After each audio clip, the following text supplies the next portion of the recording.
یہ دو کام کر لو، سارے دنیا کے محبوب بن جاؤ گے، تمہارے گھر جنت بن جائیں گے، میاں بیوی میں محبت قائم ہو جائے گی، ساس بہو میں محبت ہو جائے گی، ماں بیٹے میں محبت ہو جائے گی، باپ بیٹے میں محبت ہو جائے گی، بھائی بھائی میں محبت ہو جائے گی۔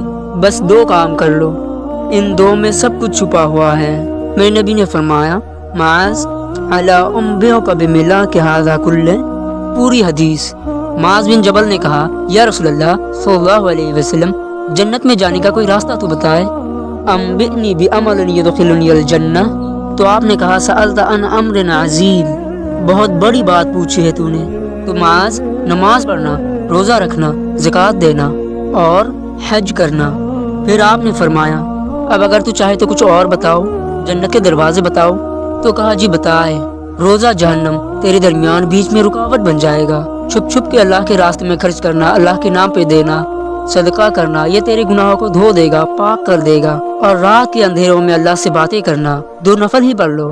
پھر آپ نے کہا معاذ میں تمہیں سارے دین کا خلاصہ بتاؤں؟ تو کہا ما ہوا، کیا ہے؟ تو آپ نے اپنی زبان نکالی اور اسے اپنے مقدس انگلیوں سے پکڑا اور فرمایا معاذ کف ھذا، اس زبان کو قابو میں رکھنا، معاذ اپنے زبان پہ قابو پا جا، یہ میری پوری شریعت ہے، یہ پورا دین ہے۔ یہ کس کو سمجھایا ہے؟ معاذ کو۔ کیسے سمجھایا؟ جیسے چھوٹے بچے کو سمجھایا جاتا ہے۔ اور معاذ وہ ہستی ہے جس کو آپ نے فرمایا قیامت کے دن میری امتیوں کے علماء کا جھنڈا معاذ کے ہاتھ میں ہوگا، یہ وہ شخص ہے۔ ایکشن کر کے سمجھایا، ایکشن کر کے، صرف اتنا ہی تو کافی تھا کہ زبان کی احتیاط کیا کرو۔ ایسے سمجھایا جیسے چھوٹے بچے کو سمجھا رہے ہیں۔ کیوں؟ کیونکہ مشکل ترین کام ہے زبان پہ قابو رکھنا۔